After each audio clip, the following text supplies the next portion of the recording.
उत्तराखंड उधम सिंह नगर की रहने वाली एक लड़की जो कि न जाने कितने लड़कों के साथ शादी करती थी, उनका धन दौलत लेकर फरार हो जाया करती थी। एक लड़का जो कि उसके झांसे में फंसा लड़का था उत्तर प्रदेश के जिला मुजफ्फरनगर का।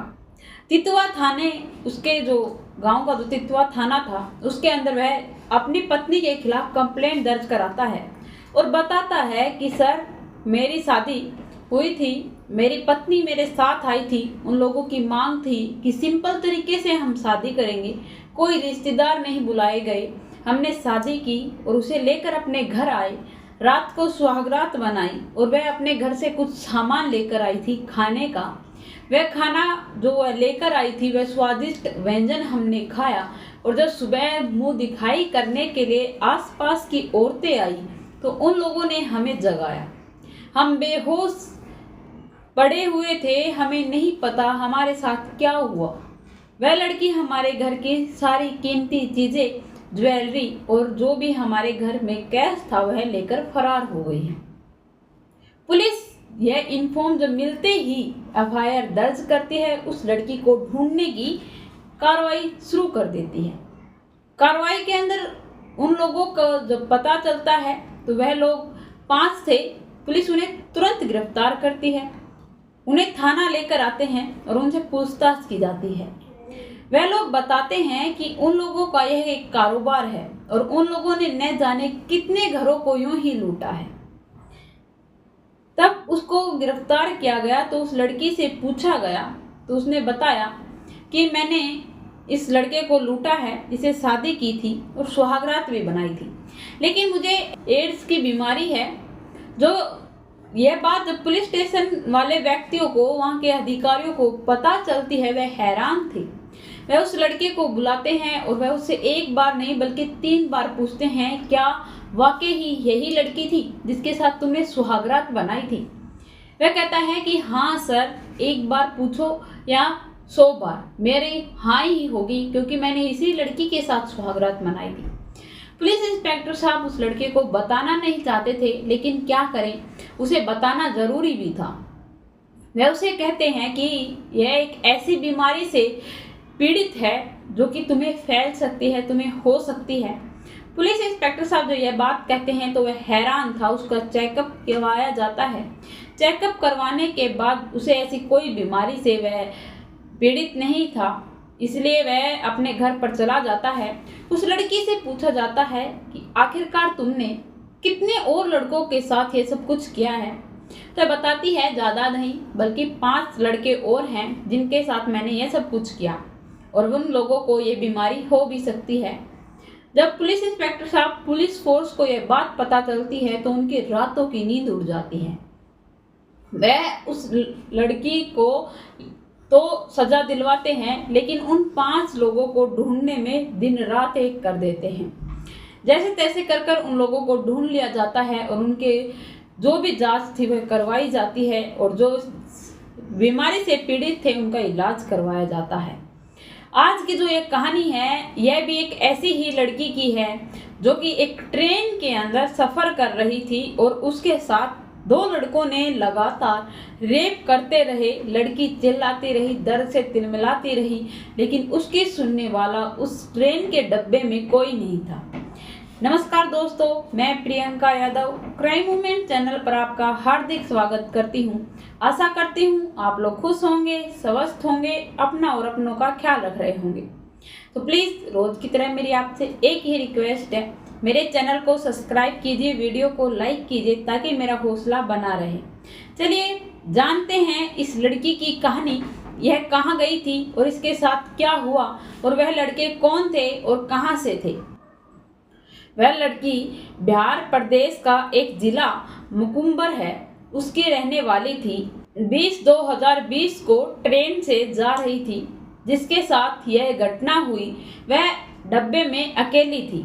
पटना से चलने वाली इंटरसिटी एक्सप्रेस में बैठकर कुदूरा नामक एक गांव में पहुंची। 11:30 का टाइम था जब वह वहां से जा रही थी। तभी वहां पर 2 लड़के उसी ट्रेन में बैठे रेलवे स्टेशन दो लड़के, जिसका एक का नाम था दीपक और दूसरे का नाम था प्रकाश सिंह। दोनों लड़के एक ट्रेन में के डब्बे में बैठे तो जो दीपक था वह बताता है कि यार पिछले जो डब्बा है उसके अंदर एक लड़की है जो बिल्कुल अकेली है। यह सब कुछ सुनने के बाद प्रकाश कहता है कि यार क्यों झूठ बोल रहा है। तो वह कहता है कि यार मैं झूठ नहीं बोल रहा, अगर तुम्हें संदेह है, शक है तो मेरे साथ चलो, मैं तुम्हें दिखाऊंगा। यह सब कुछ कहने के बाद वह दोनों चलती ट्रेन से उतरते हैं और उस डब्बे के पास पहुंचते हैं। और जब ट्रेन जैसे चल रही थी वह भी उसके पीछे दौड़ते हैं और उस डब्बे के अंदर चढ़ जाते हैं। उस डब्बे के आसपास के डब्बे खाली थे, वह लड़की अकेली थी। वह देखते हैं, बहुत देर तक उस लड़की को घूरते रहते हैं, लेकिन मौका देखकर उस लड़की को तंग करने लगते हैं और उनके मन में एक विचार आता है कि क्यों ना इस लड़की के साथ कुछ गलत किया जाए। यह सब कुछ उसके दिमाग में चल रहा था। दोनों को जो मन था उन लोगों ने उस लड़की के साथ किया। लड़की चिल्लाती है, तिलमिलाती है, लेकिन वह उस लड़की की एक भी नहीं सुनते। धीरे धीरे समय बीत रहा था। लड़की जो कि अकेली थी, उसकी हेल्प करने वाला उस ट्रेन के डब्बे में कोई नहीं था। जो कि दीपक था वह उस लड़की की जब वीडियो बना रहा था तो प्रकाश सिंह उसके साथ जबरदस्ती कर रहा था, उसके साथ संबंध बना रहा था। और जब दीपक मनाता शारीरिक संबंध तो उसका दोस्त प्रकाश उसकी वीडियो बनाया करता था। वह उसका लगभग ऐसे कई बार किया। वह लड़की जो कि अकेली थी, कुछ कर नहीं पा रही थी, उसने कुछ भी करने का हौसला भी नहीं था। वह डरी हुई थी, सहमी हुई थी। उन दोनों के बीच में वह एक अकेली थी, उसका क्या ही बस चलता।